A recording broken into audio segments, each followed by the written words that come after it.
ব্রট to you by V Guard, co powered by Sensodyne ও ভিমল বলো কথা Keshari. Associate sponsor UltraTech cement. Lok Sabha নির্বাচন 2024 তার ফল ঘোষণার পর দীপ নানা ইকুয়েশন জানতে পারা যাচ্ছে, কিন্তু সেই ইকুয়েশনের পর রিয়াকশনেরও নানা পরিবর্তন ঘটেছে।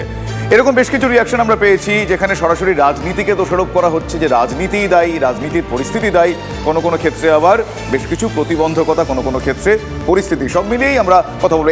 এই মুহূর্তে আমাদের সঙ্গে রয়েছেন যাদবপুর কেন্দ্রে সিপিআইএম প্রার্থী যিনি ছিলেন সৃজন ভট্টাচার্য। সৃজন, স্বাগত জানাই টিভি9 বাংলায়। স্টুডিও থেকে আমি শুভজিৎ কথা বলছি, আমার সঙ্গে দীপ রয়েছে। সৃজন, প্রথমেই বলতে চাইবো যে এবছর বাম প্রার্থীরা বিশেষ করে একটা ট্যাবু অনেকাংশেই তারা ভুল প্রমাণ করার প্রয়াস করেছিলেন। যারা বলতো, যারা শুধুই এই সমালোচনা করতো বামেদের ফেসবুকে দেখা যায়, মাঠে দেখা যায় না, তারা অনেকটাই চুপ হয়ে গিয়েছিলেন। তার কারণ প্রচারে সৃজনকে আর অন্যান্য বাম সমর্থকদের, বাম প্রার্থীদের দেখা গিয়েছিল। ফলে এই হাল হলো কেন? কোন জায়গায় তাহলে এক্স্যাক্টলি সমস্যাটা, যেখানে এত দুর্নীতি, এত কিছুর পরেও মানুষ সেই তৃণমূল কংগ্রেসকেই ভরসা করলো?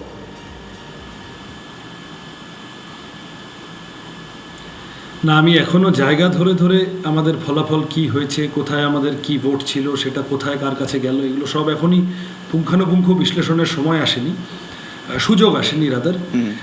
অ্যাপারেন্টলি দুটো কথা বলতে পারি আমি প্রাইমারি রিয়াকশন হিসেবে। এক হচ্ছে, আমরা 21-এর বিধানসভা নির্বাচনের পরে পৌরসভা এবং পঞ্চায়েত 22 এবং 23 সালের দুটো ইলেকশনে তৃণমূল বিজেপি বাইনারিটা অনেকাংশে ভাঙতে পেরেছিলাম।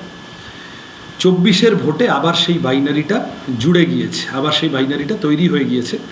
সেটা ন্যাশনাল ইলেকশন হতে পারে, অন্য কোনো কারণ হতে পারে, মানুষ আমাদের অপশন হিসেবে মনে করেননি। এটাকে আমি পলিটিক্যাল ডিফিট হিসেবেই গ্রহণ করব, খুব আলাদা করে অজুহাত দেওয়ার কোনো জায়গা নেই। দ্বিতীয়ত, যেটা আমাদের ক্ষেত্রে খানিকটা সিলভার লাইনিং হতে পারে, গোটা দেশ জুড়ে বিজেপির প্রভাব পরিসর কমেছে, আমাদের রাজ্যেও কমেছে। অর্থাৎ মানুষ অ্যান্টি বিজেপি ভোট দিয়েছেন, সেটা সব দিক থেকে পরিষ্কার। বিজেপির ভোট কমা মানে বিজেপির যে রাজনৈতিক ভাষ্য, তার মধ্যে হিন্দু মুসলমান থাকে, দাঙ্গাবাজি থাকে, অন্যান্য কথা থাকে, রুজিরুটির কথা কম থাকে, সেই ভাষ্যের পরিসর কমছে। আগামী 26-এর নির্বাচনকে কেন্দ্র করে আমাদের সামনে সুযোগ বাড়লো। আমাদের কথাগুলো, আমরা তো বিজেপির একদম 180 ডিগ্রি উল্টো দিকের কথাগুলো নিয়ে রাজনীতি করি, আমাদের কথাগুলো মানুষের কাছে নিয়ে যাওয়ার একটা স্পেস তৈরি হতে পারে, যেটা আমাদের মানে 26-এর একটা পরিসর তৈরি হলো বলে আপনি বলছেন। কিন্তু এক্ষেত্রে আপনি যেরকম বললেন যে বিজেপির বিরোধিতায় 180 ডিগ্রি সবসময় আপনাদের অবস্থান থাকে, সেক্ষেত্রে তাহলে কি এত দুর্নীতির কালিমা, এত কিছু গায়ে মেখে তৃণমূল কংগ্রেস তাদের অবস্থান বিজেপির 360 ডিগ্রি বিপরীতে এরকম কিছু প্রমাণ করলো, যে কারণে এখনো মানুষ এত কিছুর পরেও তৃণমূল কংগ্রেসকে ভরসা করলো? নাকি তাদের যে প্রকল্পগুলোর কথা বারবার উঠে আসছে, সেই প্রকল্পগুলো এক্স ফ্যাক্টর হয়ে কাজ করলো? আপনি একজন ভোটার হিসেবে কি মনে করেন? সোশ্যাল ওয়েলফেয়ার স্কিম ইত্যাদি যা আছে তৃণমূলের, আমি গোটা প্রচারের পর্বে বারবার বলেছি, বিতর্ক হয়েছে তাও বলেছি যে বামপন্থীদের সময় এই ধরনের অনেক স্কিম ছিল, তৃণমূল এসে আরও দুটো নতুন স্কিম হয়েছে। আবার কোনো দিন বামপন্থীরা এলে মানুষের জন্য, মানুষের কাছে বেনিফিট করার মতো স্কিম আরও 5টা আমরা বানানোর চেষ্টা করব। আমরা এই স্কিমগুলিকে ভিক্ষা মনে করি না, আমরা এই স্কিমগুলির প্রসারের জন্য লড়াই করি। ফলত কেউ কেউ যদি বলেন যে এরকম একটা রেজাল্ট হলো মানে বাংলার মানুষ 1000 টাকায় বিক্রি হয়ে গেল ইত্যাদি ইত্যাদি, শুভেন্দু অধিকারীরা আগে যে ধরনের কথা বলেছেন, আমরা এই কথাগুলোর সাথে একমত। আপনি কনসিয়াসলি সৃজন এই ভিক্ষা শব্দটা ব্যবহার করলেন, থ্যাংক ইউ ফর দ্যাট। তার কারণ সাম্প্রতিক কালকের পর থেকে আজকে দেখতে পাওয়া যাচ্ছে বেশ কিছু জায়গায় এই ধরনের জনমুখী প্রকল্পকে ভিক্ষা বিষয় হিসেবে কেউ বা কারা ট্যাগ করে দিচ্ছে, এবং সেখানে তারা ডিক্লেয়ার করছে তারা বামপন্থী মনোভাবাপন্ন, দাবি করছে তারা বামপন্থী, এই বলে তারা পোস্ট করছে, এবং সেটা আপনি ডিসকার্ড করলেন। Thank you for that. Deep কিছু জিজ্ঞেস করবে। সেটা আমি গ্যালারিতে কারা বসে কি করছে আমার পক্ষে তো বলা কঠিন, কিন্তু আমাদের যে টিমটা মাঠে নেমে খেলেছে সেই টিমটার বোঝাপড়ায় কোনো অসুবিধা নেই, আমরা এগুলোকে ভিক্ষা বলে মনে করি না। আপনি খেয়াল করে দেখবেন, আমি প্রচারে বেরিয়ে একাধিকবার এই কথা বলেছি যে আমাদের দলে কোনো পার্থ মানিক অনুব্রত নেই, আমাদের দুর্নীতির সুযোগ নেই।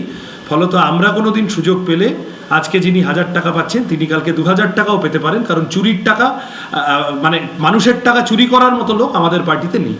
সৃজন আমি দ্বিতীয়ত কোনো হচ্ছে যে পলিটিক্যাল খুব সুতরাং বেশি social সৃজন আমি justice খুব বেশি পলিটিক্যাল কোনো প্রশ্ন যাব না। একটা কথা বামপন্থী এবং বাম সমর্থকদের মধ্যে খুব ঘোরাফেরা করছে যে ভোট মিটে গেছে, রেজাল্ট বেরিয়ে গেছে, তৃণমূল জিতেছে, বিজেপি সেকেন্ড পজিশনে আছে, সিপিএম একদম নিচে।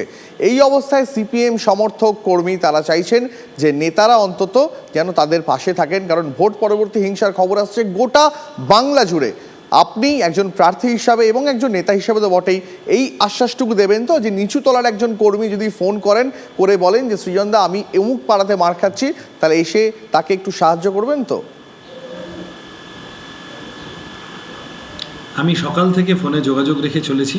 আপনার অনুষ্ঠান দেখছেন এমন কোনো মানুষ, শুধু সিপিআইএম কর্মী নয়, যাদবপুর লোকসভার কোনো মানুষ যদি আপনার অনুষ্ঠান যারা দেখছেন এখন মনে করেন যে তিনি আক্রান্ত হচ্ছেন, তৃণমূল 4টে বাড়তি ভোট পেয়েছে বলে তৃণমূল সাপের 5 পা দেখেছে, তিনি আমাকে নির্দ্বিধায় যোগাযোগ করতে পারেন। আমি তার জন্য সমস্ত রকম সাহায্য করতে রাজি। এবং আমি আজকে সকাল থেকে বিভিন্ন জায়গায় আমাদের পার্টি কর্মী তাদের প্রোটেক্ট করার জন্য থানা পুলিশ ইত্যাদি সব করে চলেছি, আগামী দিনেও তাই করবো। এটা নিয়ে বেশ কোনো সৃজন, আপাতত আপনাকে অনেক ধন্যবাদ। Brought to you by V-Guard, co powered by Sensodyne ও ভিমল, বলো কথা Keshari. Associate sponsor UltraTech cement.